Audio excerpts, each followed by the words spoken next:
Man vs. Wild with Bear Grylls.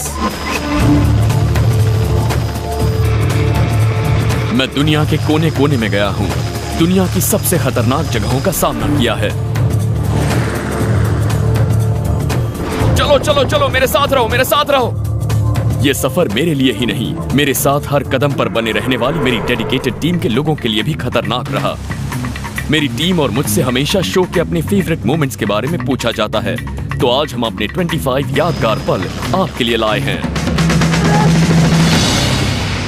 Man versus wild के कई पल मेरे लिए यादगार हैं। उनमें से 25 को चुनना मेरे लिए बहुत मुश्किल है, लेकिन अब मैं शुरुआत करूंगा हेलीकॉप्टर से 9000 फीट की ऊंचाई से एक डेजर्ट आइलैंड पर छलांग लगाकर। मैजिक।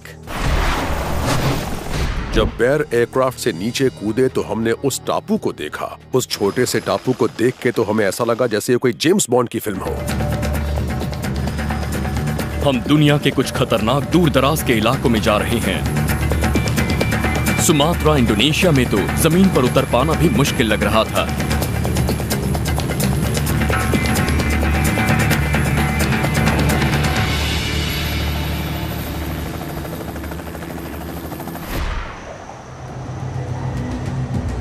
ऊपर से कूदना तो बहुत आसान था। मेरा प्लान था पानी में उतरने का, पर उसके लिए मुझे पानी की सतह से कुछ ऊपर पैराशूट को खोलना था। लेकिन सतह से मैं कितना ऊपर हूं या उसे कब खोलना है, यह जानने का कोई तरीका नहीं था। यह बहुत खतरनाक था। पैराशूट जल्दी खोलता तो कंक्रीट पर टकराने जैसा होता।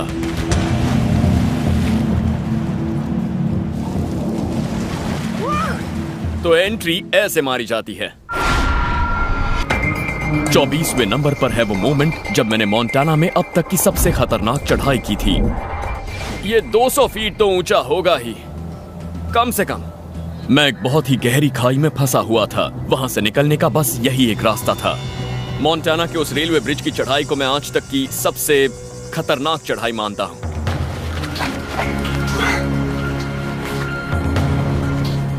वो बड़ा तो था, पर कितना बड़ा था ये आधी चढ़ाई पार करने के बाद पता चला। साथ ही वो कमजोर भी था। वो ब्रिज कम से कम 100 साल पुराना था।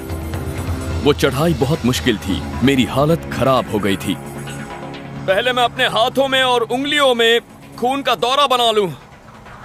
कहीं पर भी हाथ से पकड़ते या पैर जमाते वक्त बहुत ध्यान रखना होगा, बहुत केयरफुली करना होगा। हम बहुत ऊंचाई पर हैं। मुझे नहीं लगता कोई भी इंसान ऐसा होगा जिसे इस ऊंचाई पर डर ना लगता हो। ऊपर पहुंचने पर मुझे लगा मेरी मुसीबत टल गई, लेकिन तभी मुझे पता चला कि मेरे प्लान में एक बहुत बड़ी गड़बड़ थी। अब मैं इसके ऊपर कैसे पहुंचने वाला हूं? मैं रेलिंग पर पैर फंसाकर उसके सहारे वहां तक पहुंचना चाहता था।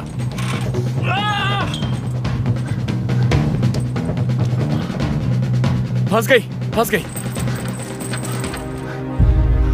ओके, तो अब वक्त है हिम्मत दिखाने का।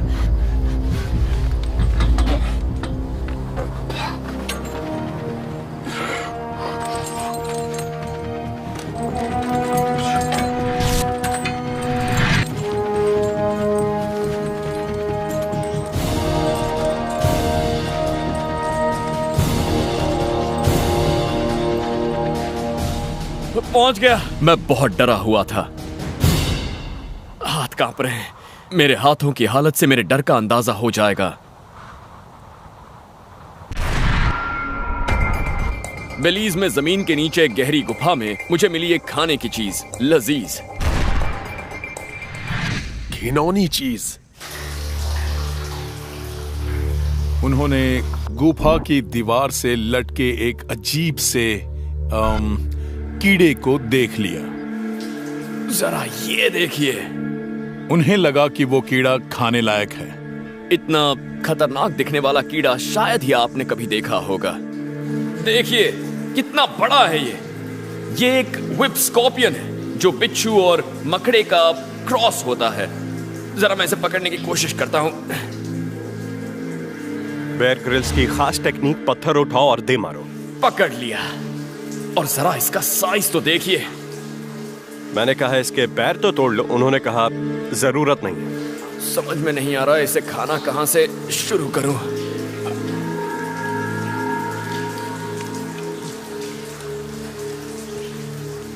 शायद ये इसका पीछे का हिस्सा था, लगता तो ऐसा ही है। ये बहुत ही बड़ा था। मैंने इसे 23वें नंबर पर रखा है क्योंकि इससे बड़ा कीड़ा मैंने शायद आज तक कभी नहीं खाया है। अलास्का में एक नदी पार करने जैसा आसान काम करते वक्त शायद मेरी जान चली जाती। ठीक है, मैं इसके ऊपर से नदी पार कर लेता हूँ। वहां पर कैनियन के आर पार एक बड़े पेड़ का तना पड़ा था। उसे देखकर तो यही लग रहा था कि वो नहीं हिलेगा। उससे तो एक ट्रक भी लटकाया जा सकता है। यकीन करेंगे वो तना गिर गया। मैं आज भी इसे देखता हूं तो रोंगटे खड़े हो जाते हैं।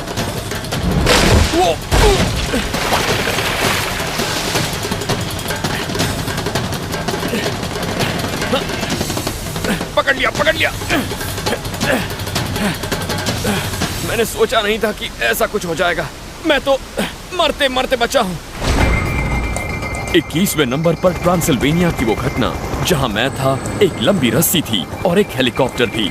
सोचिए आगे क्या हुआ होगा।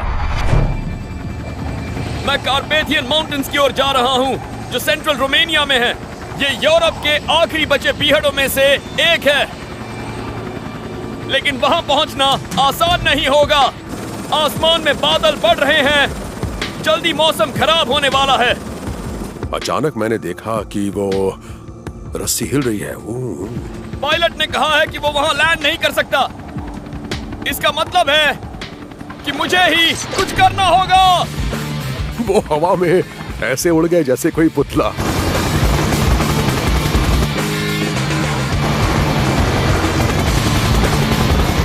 मैं वो दिन नहीं भूल सकता। मैं एक हेलीकॉप्टर के नीचे लटक रहा था जो करीब 150 किलोमीटर की रफ्तार से ट्रांसिल्वेनिया के पीहड़ों के ऊपर से गुजर रहा था।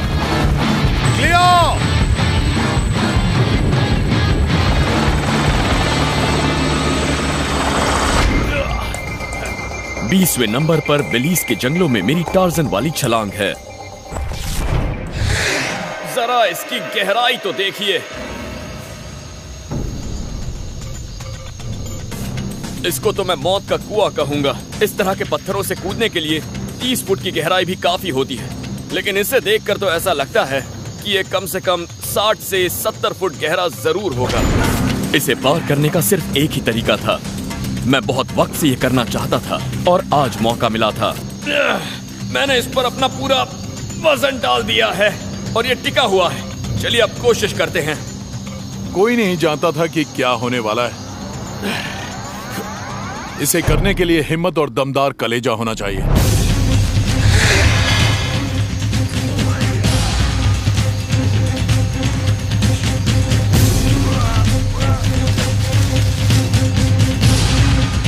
इस बार तो आ गया, लेकिन इस शो के बाकी कारनामों की तरह इसे दोहराना भी सही नहीं होगा।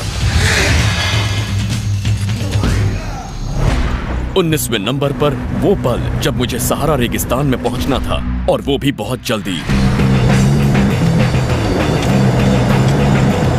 ऐसी जगहों पर आराम से कार चलाना मुझे बहुत पसंद है। लैंड रोवर करीब 50 किलोमीटर की रफ्तार से चल रही थी और वहां की रेत भी सॉफ्ट नहीं है। अगर हमने इस गर्म रेत में रफ्तार धीमी की तो टायर धंस जाएंगे और हम यहीं फंस जाएंगे। इसीलिए जैसे ही ड्राइवर इशारा करेगा मुझे कूद जाना होगा।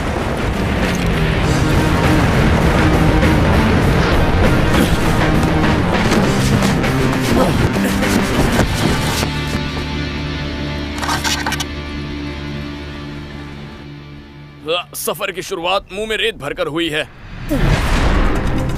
इस शो के मेरे कई यादगार पल हैं। मैंने डीप साउथ में एक अलग तरीके से मछली पकड़ी, बाई प्लेन में एक यादगार सैर की और जबरदस्त लड़ाई की एक मधुमक्खी से।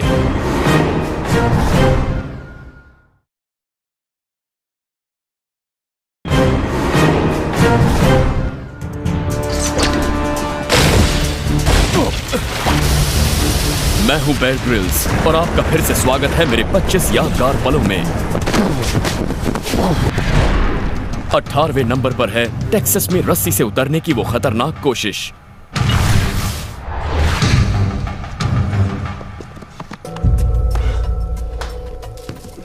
ये आसान तो बिल्कुल नहीं है। कम से कम 60 फुट की सीधी गहराई है। टेक्सास की झुलसा देने वाली गर्मी में मुझे तेजी से काम करना था। वापस लौटने के बजाय मैंने भरोसा किया एक रस्सी और एक पुराने ट्रैप पर। यही मुझे पार ले जाएंगे। मुश्किल हालातों में घटिया इक्विपमेंट का इस्तेमाल जानलेवा हो सकता है, क्योंकि ये पता नहीं होता है कि वो टिकेंगे भी या नहीं। निशाना तो सही लगा। लगता है वो फंस गया है।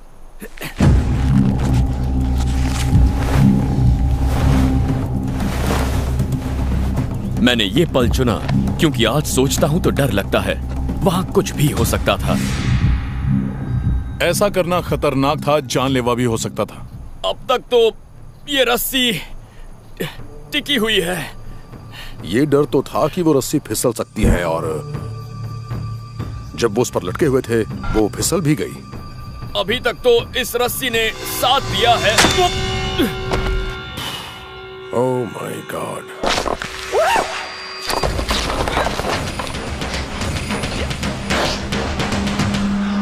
एंकर बहुत ही गलत जगह पर फिसल गया।